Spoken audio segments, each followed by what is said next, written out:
इस कार्यक्रम की पुण्यार्जक हैं श्रीमती शशि लोहाड़िया, धर्मपत्नी श्री अनिल लोहाड़िया, मुरादाबाद। श्रीमती वर्षा जैन, धर्मपत्नी श्री विकास जैन, गुड़गांव।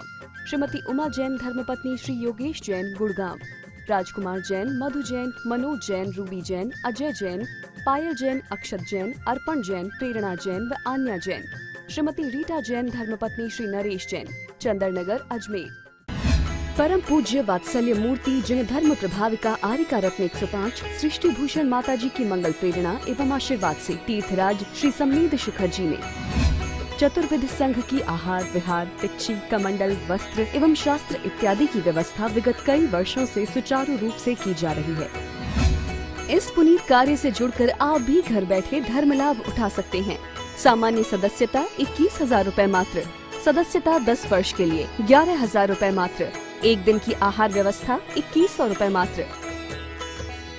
आप अपनी दान राशि निम्नलिखित खाते में जमा करा सकते हैं। Account name Srishti Mangalam foundation, bank state bank of India, account number 384026222185, IFS code SBIN 0000631, account name Srishti Mangalam foundation, bank ICICI bank, account number 0250050052258, IFS code ICIC 0000250। चले अंदर कतरनी तो, चले अंदर कतरनी तो करे क्या हाथ की माला। और हमारी वासनाओं ने हमें बदनाम कर डाला, हमारी वासनाओं ने हमें बदनाम कर डाला। अगर है मोक्ष की इच्छा, अगर है मोक्ष की इच्छा तो करो भावों को तुम अच्छा, और भावों अच्छे हो जाएंगे। भाव अच्छे कैसे होंगे? जब हम प्रयत्न पूर्वक, ये पंचम काल है, पापी कामी लोगों का ज्यादा जगह जगह पर पड़ाव है। यहाँ शराब के अड्डे खुल जाते हैं, मंदिर के लिए पाबंदी लग जाती है। यहाँ किसी साधु का गमन हो जाए तो लोग ऑब्जेक्शन उठाते हैं। कोई हमारे धार्मिक अनुष्ठानों के जुलूस निकलना हो, रथ यात्रा निकलना हो तो परमिशन लेना पड़ती है। कचड़े का ट्रक निकल जाए, नगर पालिका की गाड़ी निकल जाए तो उसको परमिशन नहीं लेनी पड़ती है, क्योंकि पंचम काल है। जैसा कि हमारे यहाँ सपने देखे थे चंद्रगुप्त ने, वैसा ही हो रहा है। क्योंकि कहते हैं कृष्ण नील कापोत लिस्से वाले ज्यादा मिल जाएंगे आपको, पापी ज्यादा मिल जाएंगे, पाप के लिए ज्यादा खर्चा हो रहा है।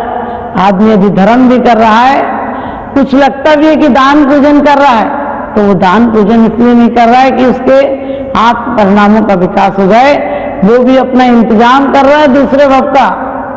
यहाँ पर भी देखा आदमी जरा सी चीज दान करता है, उसमें नाम लिखा देता है। नाम मत लिखाओ, ये परमात्मा का प्रसाद है, तुम्हें मिला है, तुम दोनों हाथ लुटाओ। और कहते हैं कि चाहे एक पुत्र हो या 2 पुत्र हो, यदि एक भी बेटा आता है और 2 भी आते हैं तो ये सोचना, लोग अपने बच्चों को मरवा देते हैं और सोचते हैं, शान समझते हैं कि एक ही बेटा है। अरे एक बेटा हो तो एक बेटा धर्म के लिए लगा देना, एक बेटा अपने लिए रख लेना, एक बेटा संस्कृति और देश राष्ट्र के लिए लगा देना। लेकिन पंचम काल में पापी ज्यादा है और पुण्यात्मा बहुत कम है। कहा भी है हमारे आचार्यों ने कि धर्मात्मा होंगे तो उन्हें पापात्मा जीने नहीं देंगे, उन्हें परेशान करेंगे, उनकी निंदा करेंगे, उनकी आलोचना करेंगे।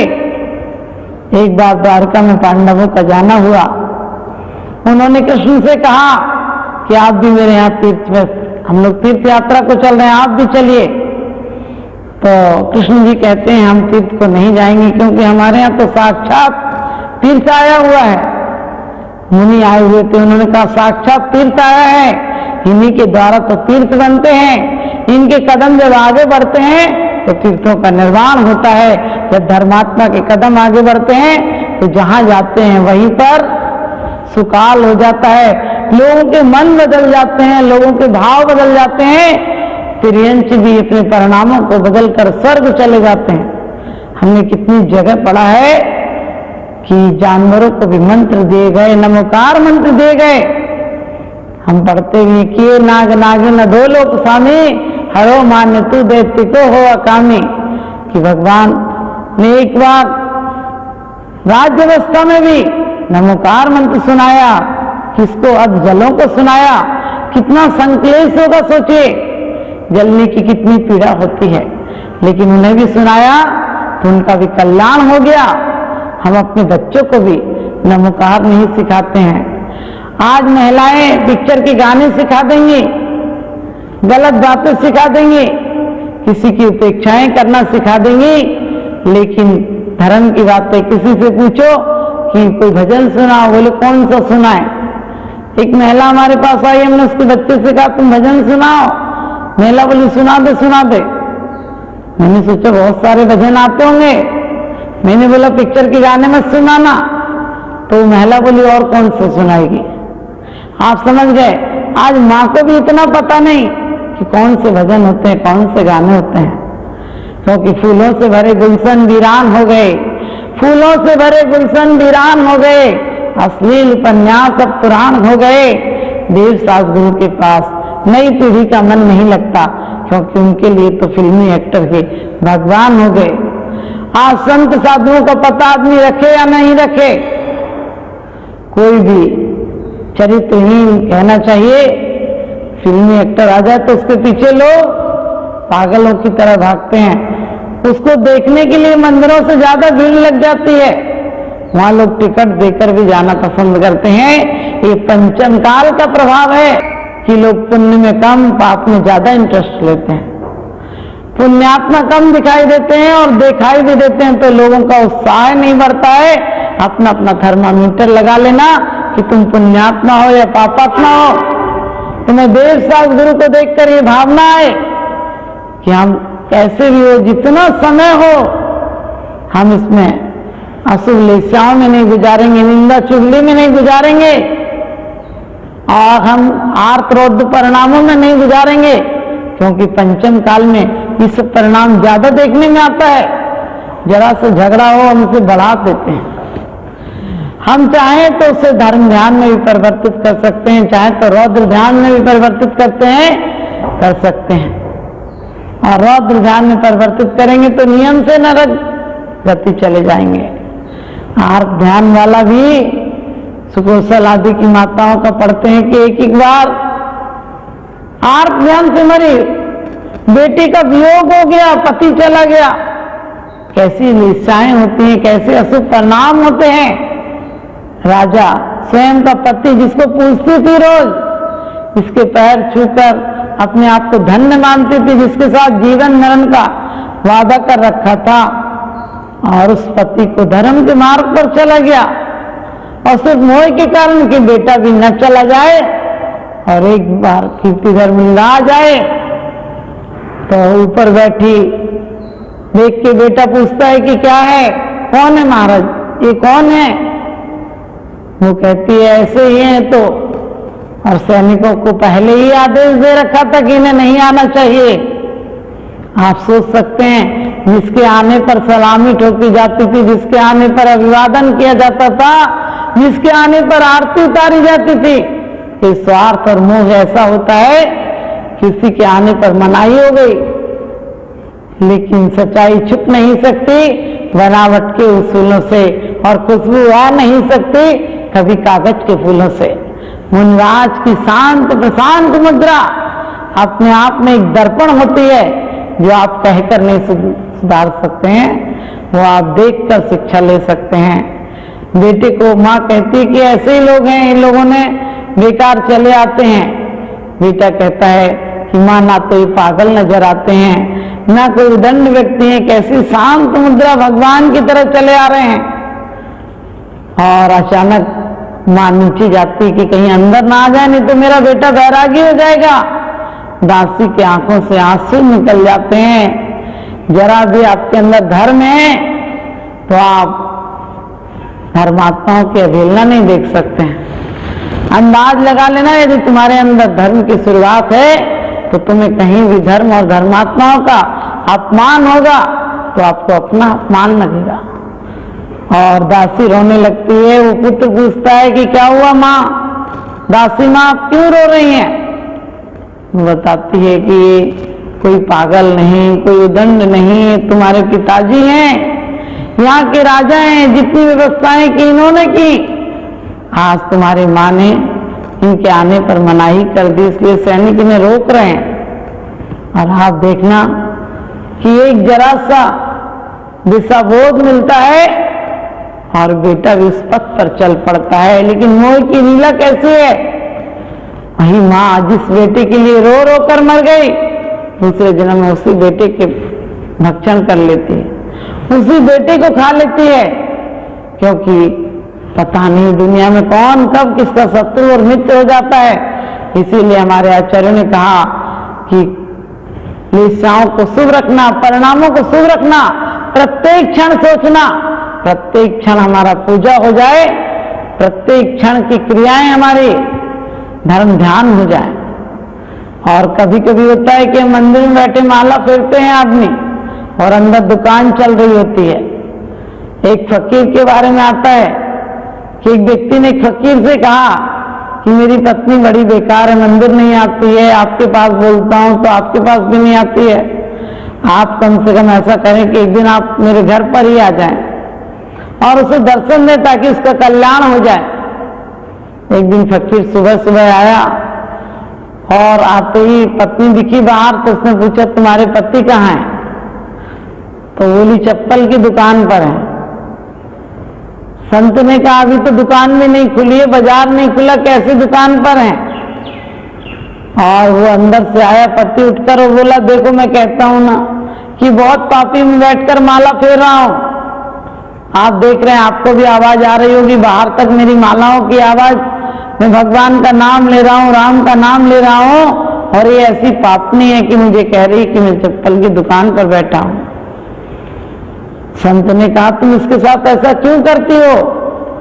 बोले यदि ये सच्चा आपका भक्त है तो इससे पूछो कि हाथ में माला चल रही है, इसके दिल में चल रहा है कि नहीं कि अभी जाकर चप्पल खरीदूंगा, ऐसी खरीदूंगा, इस रंग की खरीदूंगा।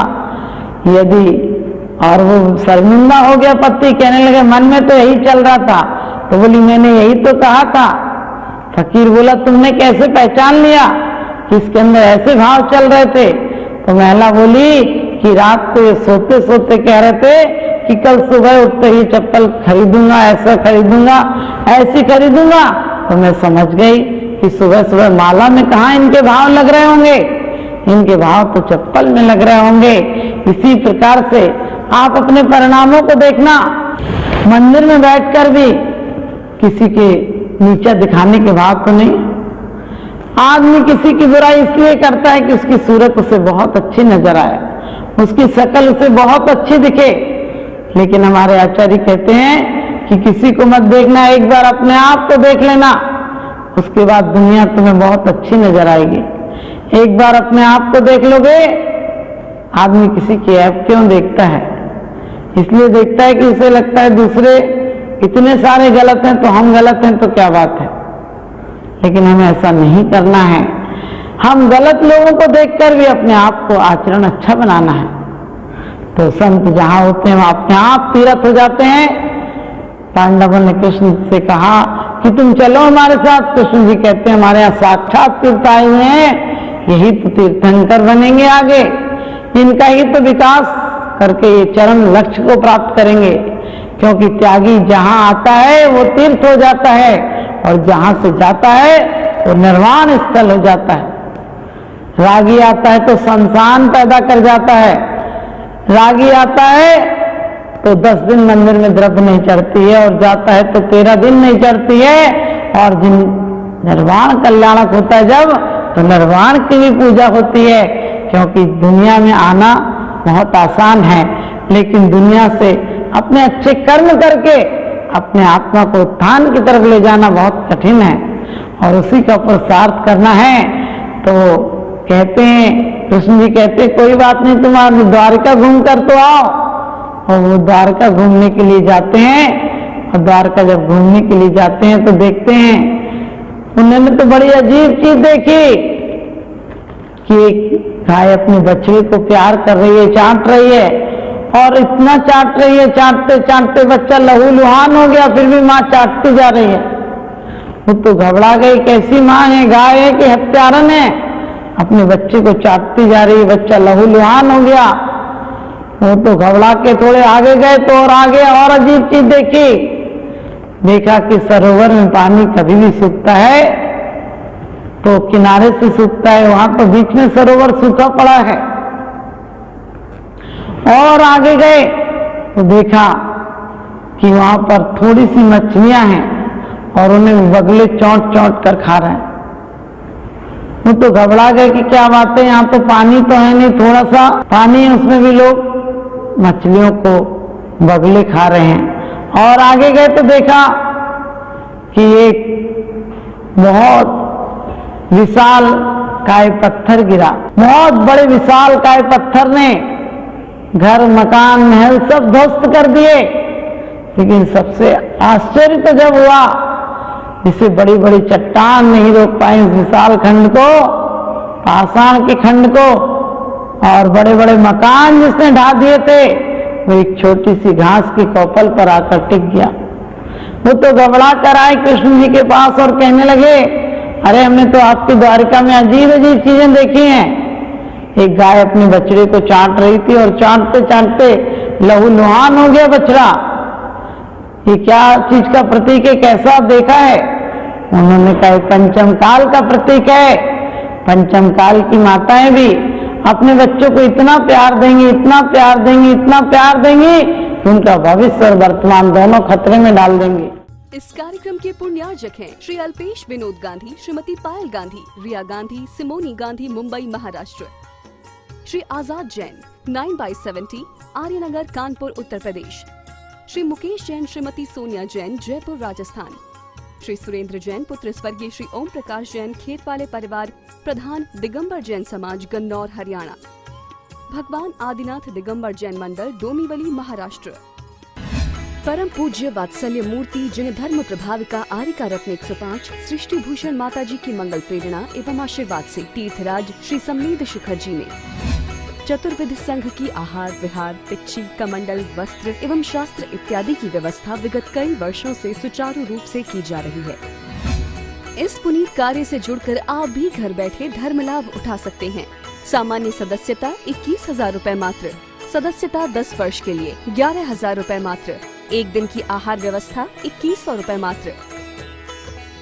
आप अपनी दान राशि निम्नलिखित खाते में जमा करा सकते हैं। Account name Srishti Mangalam foundation, bank state bank of India, account number 384026222185, IFS code SBIN 0000631, account name Srishti Mangalam foundation, bank ICICI bank, account number 02500500528, IFS code ICIC 0000250।